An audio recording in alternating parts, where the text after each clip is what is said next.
it's so heavy. Oh, but that goes on perfectly. This oil pan passes. We are good to set the engine onto it. Well, there you have it. That is about as sexy as it gets. I don't even want to install them on the car because it just looks pretty. Look at this. That's just badass. There's all my 12AN, there's my 20s, there's 16, 10s, different sizes for everything, 6, a couple 8s mixed in there. Vast majority of it is clearly for the oil system. A lot of it's for the fuel system, like this. It's just time to start getting this onto the engine. I've actually got the engine back up on the little stand here, getting that oil pan all ready for this engine to be put on it. I am so thankful I went and took a quick look at this engine. I wonder if it's got everything that should be on it. See these sort of holes right here? They're smooth bore holes. Those normally have some sort of press fit fitting for coolant. There's oil lines, you know, there's just those sort of things in here. And it made me wonder, what about the oil regulator right here? There's supposed to be the regulator right there. And boom, no oil regulator means no oil pressure. Just would have all just shot straight into the dry sump, and that would have been wonderful. I'm gonna steal the one off of the 3-rotor. That one was already modified for higher pressure. Should be on, where is it? That's the front iron. Should be on the rear one. Oh, there it is. My sweet little child, come to Papa. It only took the double wrench trick to get it working and off of there. What's so important about this? If you look at it, the concept of this thing is really simple. There's just a spring, a ball, a hole, and oil with its will to get past all of that. And so what you'll see up here, if you've pulled apart a rotary engine, you'll see this is flat, and that's not by design. That's actually beaten to be flat. And what that forces this to do is it forces the spring to require more pressure to open. What does that mean? That means the oil now requires more pressure to open the spring. You raise your oil pressure in a very quick and easy way. So that's a pretty common mod. We're gonna reuse this because the oil pressure on the 3-rotor was wonderful. Worked out really well. We're gonna go ahead and put this into there. What I'm gonna do now is install the studs, all the M8 studs for the entire oil pan. Also then I'm gonna apply the gasket maker on this side because I know what my range is. You can see there's one, oddly enough two, 3 holes to where the 3 sump drains come out. This one's kind of an interesting one because there are secrets inside of here, but that's odd. This is more of a correct order of operations. I bought all of the hardware for these bolts for the front cover, for the Billet Boss front cover. And so I'm gonna go ahead and install those first. Not that one doesn't go to anything. Looks like it does. This front iron doesn't have anything back there. So I'm gonna install those because the bottom of this is part of the oil pan. This mark to me means nothing because it doesn't correspond to a timing wheel I have. One common thing about rotaries is you see this keyway right here? When it's almost there already now. When it is at 9 o'clock and wants to go back on, that means that the front rotor on any rotary, 3-rotor, 2-rotor, and hopefully 4-rotor, that means that this front rotor right here should be at TDC, top dead center, meaning that the face of the rotor is actually like this. So there's an apex seal up here, there's an apex seal down here, and the face is completely flat against the combustion chamber. A lot of people think, oh, well, you know, the spark plugs are equal distant from the center, we're all good. No, the spark plugs aren't actually that. It's close enough. Like, let's take this off. For all intents and purposes, for checking, they're roughly, it's like 5 degrees and 15 degrees, something along those lines. So it isn't exactly centered. Like the center of TDC isn't right there. So it's just a good basic measurement to make sure that you're in the right ballpark. I'm gonna spin the E-shaft over back that way just a little bit, and then make sure my front rotor is at TDC before I go any further. My trusty Ting Tools 3/4 inch drive and a massive ass socket. I've got the front piece, that key, well, 9 o'clock. Let's hope to God. I'll tell you what, having whatever 1/16 filler rod definitely comes in handy. The bottom one's gonna be easy because you see how big that hole is. The good news is it doesn't go in very far. The one thing you gotta watch out for is a beginner. The apex seal could be between the two, and then you're just feeling a face of two different chambers. I do hit something really quickly, which is a good sign, and it's not sliding down that way. Now let's make sure we can get inside of this little hole. That's my common life problem. Hold it like that, and then let's see what happens.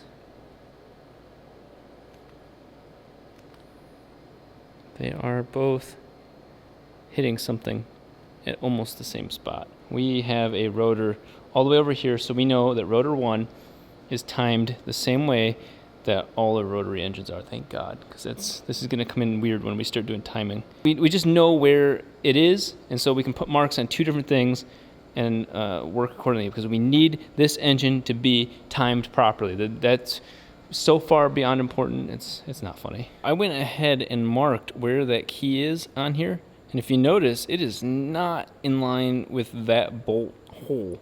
It's very interesting that this looks like it's a square, 4 pattern. It is not, and that's for good reason, so that way the trigger wheel doesn't go on every 90 degrees. This is not meant to base timing off of. It's just meant to say, okay, if this mark is on the 9 o'clock position, that means that the keyway is in the 9 o'clock position, roughly putting us in the correct spot. That's all that is. It's just a kind of a general locator. I want to make sure that one bearing, that one thing that can fall off, I don't know if it's on a 4-rotor, the double roller bearing. I'm not about to mess that up on one of the most expensive engines ever. The thing in question is taking these parts off. So we might as well just go ahead and do that and verify that these roller bearings, oh shit, interesting. There we are. So it's not this side, it's the other side, that if this one comes out, the other side can have problems. If that were to slide out, this whole thing falls off the center like that on the back side, and then when you push it back on, it crushes it right there. I've verified that we are good.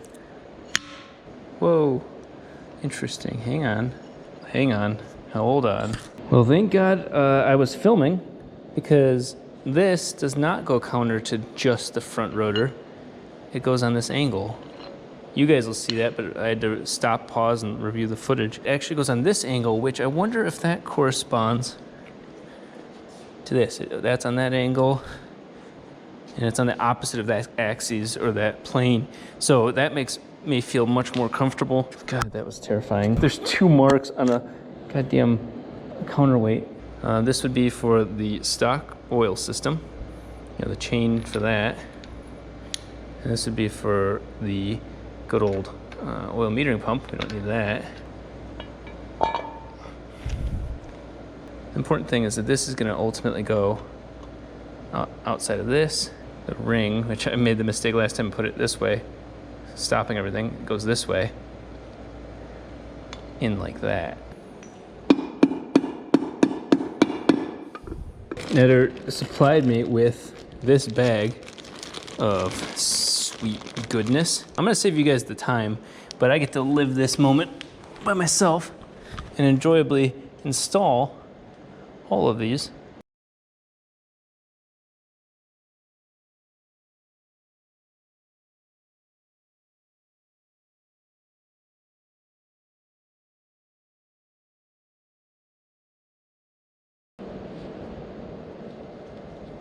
So all that happens now is the oil pan nuts pull up. That makes this so much easier. Oh, that's so heavy. Oh, but that goes on perfectly. Get him into position. This is a trick my dad taught me. Nice artistic angle. Wish me luck. Harbor Freight, don't let me down now. You've let me down before. One of the reasons I'm going extra thick is actually for not sloppiness. I hate sloppiness. We're talking about all custom parts, and they're not true to each other. There's no knowing if what's flat on an oil pan, which is pretty flat, machine, custom machine, is what's flat on the bottom of machine pieces down here. Oh fuck. This is such a monumental moment for me, for the channel, for everybody, that this engine, ready to run, is mounted to the oil pan, finally ready to go. It's terrifying for me, because you can see I'm here alone.